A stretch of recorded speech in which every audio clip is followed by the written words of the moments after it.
Welcome to Esther worship channel.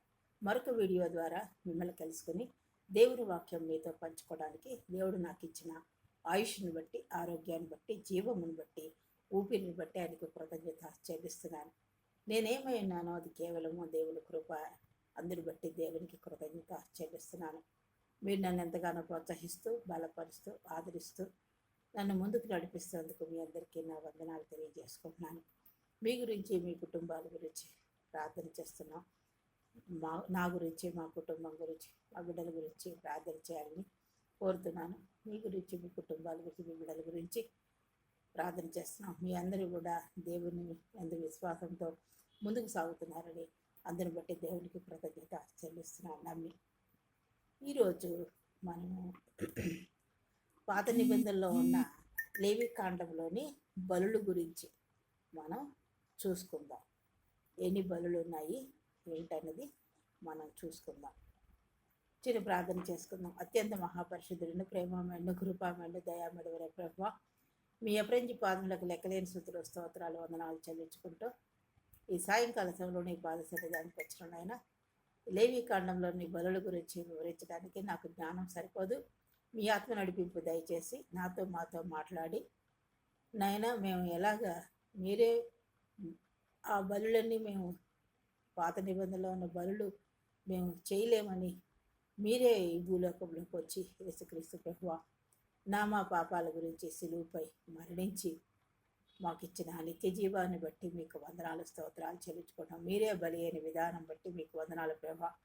మేము ఇంత భయభక్తులు కలిగి ముందుకు సాగిపోవాలని బలుల గురించి కొద్ది విషయాలు ధ్యానిస్తుండగా మీరు నాతో మాతో మాట్లాడి మిమ్మల్ని బలపరిచి విశ్వాస జీవితంలో ముందుకు సాగిపోయే కృపాన్ని గురించి మీరు సహాయం చేసి మహింపదవి యేసునామమున బట్టి ప్రార్థించి అనుకుంటున్నాం తండ్రి, ఆమేన్. బలుడు, లేవి కాండంలోని బలుడు గురించి, పాత నిబంధనలో ఉన్న లేవియ కాండం బలుల గురించి మనం చూసుకుందాం. పాత నిబంధనలో లేవి కాండం ప్రకారం దేవునికి ఇశ్రాయేల్ ప్రజలు ముఖ్యంగా 5 రకాల బలులు అర్పించేవారట. బలులు త్యాగాలు, సాక్రిఫైస్ అన్నమాట. బలులు త్యాగాలు అర్పించేవారు. వీటిలో జంతువులు, పక్షులు మరియు ధాన్యం అర్పించేవారు. బలులు మొక్కుకున్న వాటిని, తర్వాత సాక్రిఫైస్, త్యాగాలు, ఇలాంటివి 5 రకాలుగా అర్పించేవారు. వీటిలో ఏముండేవంటే జంతువులు, పక్షులు మరియు ధాన్యం ఇలాంటివి అర్పించేవారట. ఈ త్యాగాలు పాప పరిహారానికి, దేవుడితో సమాధానానికి మరియు కృతజ్ఞతకు ప్రతీకగా ఉండేవి. దేనికంట ఈ బలులు? పాప పరిహారానికి, దేవుడితో సమాధానపడడానికి మరియు కృతజ్ఞత, చేసిన కార్యాలు బట్టి కృతజ్ఞత చెల్లించడానికి ఇలాగా బలులు అర్పించేవారట. ఈ 5 బలులు ఏంటంటే, మొదట దహన బలి. ఈ దహన బలి జంతువులు పూర్తిగా అగ్నిలో కాల్చి దేవునికి అర్పించేవారట. ఎలా అర్పించేవారు? ఒక జంతువును పూర్తిగా అగ్నిలో కాల్చి దేవునికి అర్పించేవారు. ఇది దేవునికి సంపూర్ణ సమర్పణను సూచిస్తుంది. ఈ బలి ఏంటంటే సంపూర్ణ సమర్పణ. ఈ దహన బలి సంపూర్ణ సమర్పణను సూచిస్తుందంట. మరి మన హృదయంలో సంపూర్ణంగా హృదయాన్ని దేవునికి విరిగిరేళ్ళ మనసుతో సమర్పిస్తున్నామా? ఆయన బలులు అవేమి కోరటం లేదు. విరిగి నలిగిన మనసే ఆయనకి ఇష్టమైన బలి కాబట్టి మనం విరిగి నలిగిన మనసుతో, సంపూర్ణ సమర్పణ జీవితంతో, అంటే సంపూర్ణ సమర్పణ మనసుతో ఆయనకి స్తుతించాలి. అలాంటి బలి ఆయనకి ఇష్టమైందని మనం హెచ్చరింపబడుతున్నాం అన్నమాట. ఇలాంటి బలి అర్పించేవారు, దహన బలి.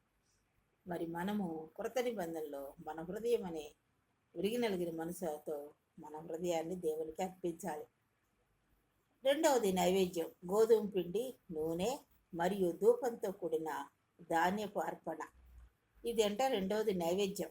ఎలా చేసేవారట? గోధుమ పిండి, నూనె మరియు ధూపంతో కూడిన ధాన్యపు అర్పణ ఇచ్చేవారు. ఇది దేవుని బహుమానాలకు కృతజ్ఞతగా అర్పించేవారు. దేవుడిచ్చే బహుమానాలకి కృతజ్ఞతగా ఇవి అర్పించేవారు. మరి నా జీవితంలో మనం యేసుక్రీస్తు ప్రభువారిని అంగీకరించిన తర్వాత మన హృదయపూర్వకంగా సమర్పణతో ఆయన్ని ఆరాధిస్తున్నాము. అలాంటి బలి ఆయనకి ఇష్టమైనది, అలాంటి ప్రార్థన, అలాంటి సమర్పణ కలిగిన ప్రార్థన ఆయనకి ఇష్టమైనది.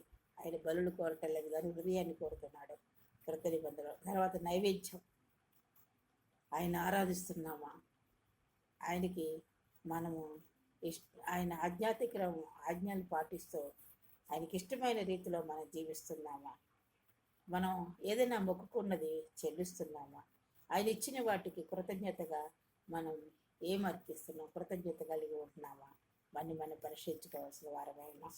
సమాధాన బలి మూడవది, దేవునితో సంబంధం కలిగి ఉండడం, దేవునితో సహవాసం, సమాధానకరమైన సంబంధం కలిగి ఉండడం కోసం వీళ్ళు ఏం చేసేవారట, దేవునితో సంబంధం కోసం అర్పించే అర్పణ ఈ సమాధాన బలి. దీనిలో కొంత భాగం యాజకులకు, కొంత భాగం అర్పించిన కుటుంబ సభ్యులకు భోజనంగా ఉండేదట. ఈ సమాధానంగా అర్పించే అర్పణ ఎలా ఉండేదంటే, కొంత భాగం యాజకులకి, కొంత భాగం ఎవరైతే అర్పించారో, ఏ కుటుంబం అయితే అర్పించిందో ఆ కుటుంబ సభ్యులకు భోజనంగా ఉండేదట. తర్వాత నాలుగవది పాప పరిహారార్థ బలి, తెలియక చేసిన పాపాలు ప్రాయశ్చిత్తం కోసం అర్పించే బలి. ఈ పాప పరిహారార్థ బలి ఏంటంటే, తెలియక చేసిన పాపాలు ప్రాయశ్చిత్తం కోసం, ఆ పాపాలకు ప్రాయశ్చిత్తం కోసం అర్పించే బలి. ఇది పాప క్షమాపణకు రక్తం చిందించడం ముఖ్యం. పాప క్షమాపణకు రక్తం చిందించడం ముఖ్యం కాబట్టి పాప పరిహారార్థ బలి చెల్లించేవారు.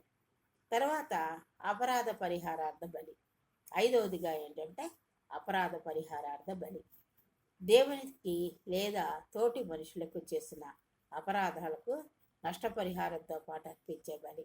ఈ అపరాధ పరిహారార్థ బలి ఏంటంటే, దేవునికి లేదా తోటి మానవులకి చేసిన అపరాధాలకు, వాళ్ళ పట్ల మనం చేసిన అపరాధాలకు నష్టపరిహారం, ఆ నష్టాన్ని కోసం అర్పించే బలి, పరిహారం చేసుకోవడం కోసం అర్పించే బలి. ఇలా 5 బలులు వాళ్ళు అర్పించేవారు పాత నిబంధనలో, లేవీకాండలో. దహన బలి, నైవేద్యం, సమాధాన బలి, ఇంకా పాప పరిహారార్థ బలి, ఇంకా అపరాధ పరిహారార్థ బలి, ఇలాంటివి అర్పించేవారు అన్నమాట. ఈ బలులు క్రైస్తవ విశ్వాసం ప్రకారం మానవుల పాపాల కోసం శిలువుపై ప్రాణాలు అర్పించిన యేసుక్రీస్తు యొక్క అంతిమ త్యాగానికి, అంటే ఆయన యొక్క బలిదానానికి, బలికి ఛాయలుగా బైబిల్ వివరిస్తుంది. ఈ బలులన్నీ ఏంటి, మన క్రైస్తవ విశ్వాసం ప్రకారం ఏంటంటే, మానవులు చేసిన పాపాలు అతిక్రమలు కోసం శిలువుపై ప్రాణాలు అర్పించిన యేసుక్రీస్తు యొక్క అంతిమ త్యాగానికి, అంతిమ బలి.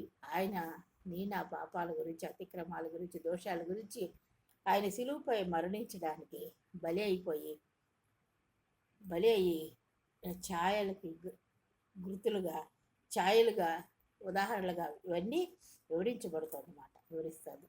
ఆయన నా కోసం ప్రాణం పెట్టాడు. మనం బలులన్నీ చేయలేం కాబట్టి ఆయన ఈ భూలోకంలోకి దిగి వచ్చి ఆ శిలువుపై మరణించి, గాయపరచబడి, నలగొట్టబడి, అవమానించబడి, దూషింపబడి, రక్తం చిందించి ఆ శిలువుపై తన ప్రాణాన్ని అర్పించాడు.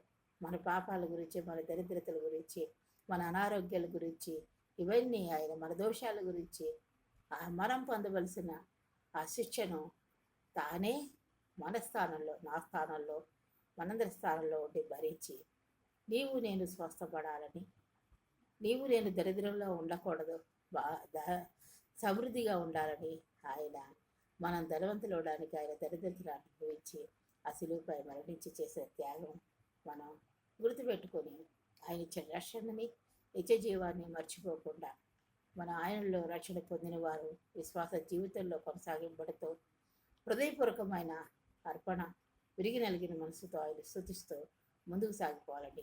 ఈ వాక్యాల ద్వారా, ఈ బలుల ద్వారా మనం నేర్చుకుంటున్నాం. మరి మనం ఎలాగా దేవుడిని ఆరాధిస్తున్నాం, స్తుతిస్తున్నాం, ఎలాంటి సమర్పణతో హృదయపూర్వకమైన స్తుతి ఆరాధనలో మనం ఆయనకు కావలసిన ఇష్టమైన రీతిగా స్తుతి చేస్తున్నామా, ఆరాధిస్తున్నామా, మన భక్తి ఎలా ఉంది, మనం పరిశీలించుకుంటూ ముందుకు సాగిపోవాలని కోరుతూ ఈ వాక్యాన్ని ఇంతటితో ముగిస్తున్నాను. చిన్న ప్రార్థన చేసుకుందాం. అత్యంత మహాపరిశుద్ధులను ప్రేమామయుడు కృపామయుడు దయామయుడు ప్రభ మీ అపరంజి పాదములకు లెక్కలేని స్థుతులు స్తోత్రాలు వందనాలు చెల్లించుకుంటూ ఈ సాయంకాల సమయంలో నీ పాద సన్నిధానికి వచ్చిన నాయన వీరు లేవి కాండంలో 5 రకాల బలుల గురించి మాకు వివరించిన విధానం బట్టి వందనాలు ప్రభా. మరి నాయన మీరు బలిని కోరువారు కారు నాయన. యేసుక్రీస్తు ప్రభువా ఈ భూలోకంలో అవతరించి మా పాపాల గురించి, అతిక్రమాల గురించి, దోషాల గురించి, మా దరిద్రత గురించి నాయన మీరే సిలువుపై బలి అయి ఆయన అమూల్యమైన రక్తధారాల ద్వారా మాకు ఇచ్చిన రక్షణని జ్ఞాపకం చేసుకుంటూ మా హృదయపూర్వకమైన సమర్పణతో హృదయపూర్వకమైన స్తుతి ఆరాధనతో మా హృదయాన్ని మీకు సమర్పించుకుంటూ మీకు ఇష్టమైన రీతిలో నాయన మేము జీవించే కృపని విశ్వాస ప్రయాణంలో మేము కొనసాగేలాగా మీ కృపని మాకు దయచేసి మహింపదమని మీ ప్రియకుమారుడు రక్షకుడు నేను యేసుక్రీస్తు వారికి నీ పాదాలు పట్టుకుని అతి మిక్కుల గడికి వచ్చినాం తండ్రి. ఆమె నన్ను ఎంతగానో ప్రోత్సహిస్తూ బలపరుస్తున్నారు. ఇంకెరు ముందుకు నడిపించాలని, సబ్స్క్రైబ్ చేసుకోవాలని, కామెంట్ పెట్టాలని, నన్ను ముందుకు నడిపించాలని కోరుతూ ఈ వీడియో నేను ముగిస్తున్నాను. మీ గురించి, బిడ్డల గురించి ప్రార్థన చేస్తున్నాం. నా గురించి, నా కుటుంబం గురించి ప్రార్థన చేయాలని కోరుతూ ఈ వీడియో నేను ముగిస్తున్నాను. దేవుడు మిమ్మల్ని దీవించుగాక.